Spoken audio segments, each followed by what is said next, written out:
तो आइए मित्रों, यूपी टेट सीटेट के एसएसटी के इंपॉर्टेंट क्वेश्चन सीरीज में मैं आपके सामने अपने नोट्स से और कुछ बेहतरीन क्वेश्चन लेकर आया हूं। पहला क्वेश्चन जिसमें है कि चोल काल में गांवों के समूह को क्या कहा जाता था। बहुत इंपॉर्टेंट क्वेश्चन है। चोल काल में गांव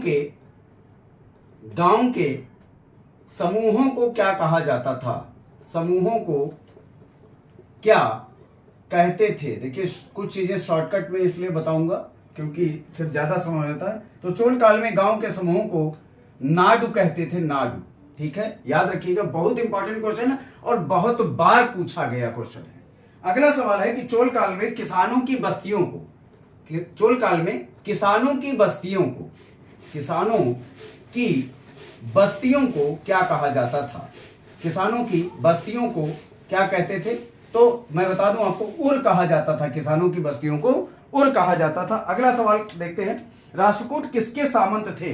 राष्ट्रकूट किसके सामंत थे, बहुत इंपॉर्टेंट सवाल लेकर आया हूं। राष्ट्रकूट किसके सामंत थे, तो राष्ट्रकूट जो है वो आपको बता दूं चालुक्यों के, कर्नाटक के चालुक्यों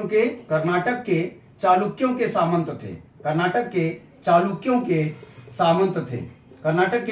के सामंत थे। अगला सवाल देखते हैं कि दंत दुर्ग कौन था, तो राष्ट्रकूटों का प्रधान था। पहली बात, राष्ट्रकूटों का जो प्रधान था, राष्ट्रकूटों का प्रधान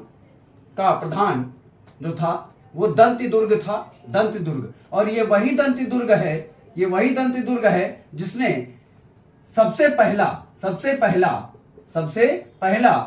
जो है क्या कराया था, इसने हिरण्यगर्भ नामक क्या कराया था, अनुष्ठान कराया था।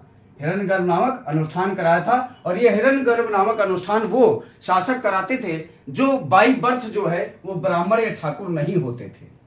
समझ में आ रही मित्रों बात। तो इस तरह के 4-5 इंपॉर्टेंट क्वेश्चन लाया हूं और इसी तरह के क्वेश्चन आपके लिए और लाता रहूंगा। मेरे चैनल पर आप इसी तरह बने रहें, लाइक सब्सक्राइब करते रहें और दूसरों तक शेयर करते रहें। धन्यवाद।